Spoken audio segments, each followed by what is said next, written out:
degmada Kismaayo waxa la soo galiyay oo hadda soo galay 15,800 oo qof 870 waxa la geeyay Luuq barta soo galitaanka waxa laga dhigay magaalada la yiraahdo Dhobley haddana xarun cusub waxa laga furay degmada Afmadow degmada Buulaxaawana waa lagu soo socdaa waxaan rabnaa inaanu caalamka u sheegno dawladda federaalka u sheegno arrinta iyada haddaanu nahay maamulka Jubbaland arrinta iyada inay nugu tahay culays sababtu waxa weeye dad wax baranayay oo guryaha haystay oo dal nabad joogay oo ururada bulshadu arrimaha ay u baahnayd oo dhan haystay ayaa hal habeen baawur lagu soo guray inka hadda meel ku gaarka ee laga furay waxa ka dilaacaya marnow daacuun waxa ka soo socda amni xumo dadkii dariiqyaday dhooban yihiin ilmihii yaryara ee laga soo qaaday xerooyinkii nabadda ay ku noolaayeen waxay dhex mushaaxayaan suuqa magaalada Kismaayo magaalada Luuq arrinta iyadana waxaan isleeyahay waa wax u baahnaa in horay loo sameeyo assessment qorshana loo sameeyo dadkana laga fakaro sidaa darteed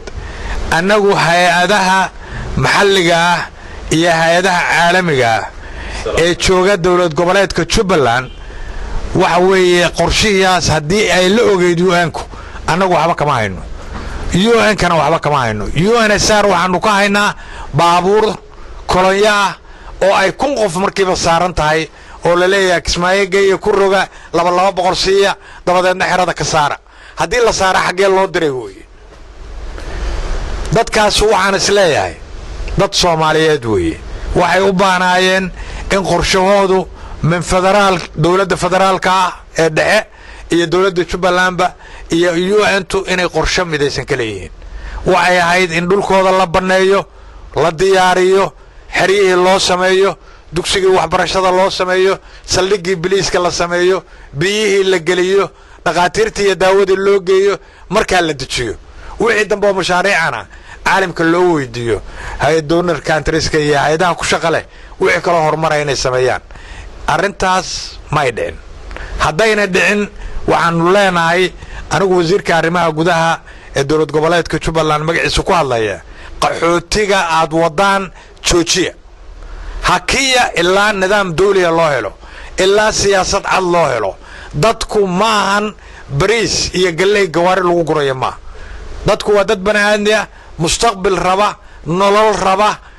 dawladuna mas'uuliyadda inta laag ma qaadi karto waa mas'uuliyad caalim waxaan caalimka u sheegaynaa ugu baaqinaa waxaan hay'adda UN-ka gaar ahaan UNHCR ugu baaqinaa waxaan dawladda federaalka ee dawladda dhexe Soomaaliya ugu baaqinaa arrinta iyada oo socota waa mid lugooye ah oo dadka shacabka Soomaaliya lagu lugooyo Kismaayo barakacayaal badan baa deganaa ilaa iyo 40,000 oo barakaca baa deganaa aruur bay lahaayeen reeray ahaayeen meeshay deganaayeen meel culus bay ahayd aruurtooda waxbarasho rasmi ma haysanin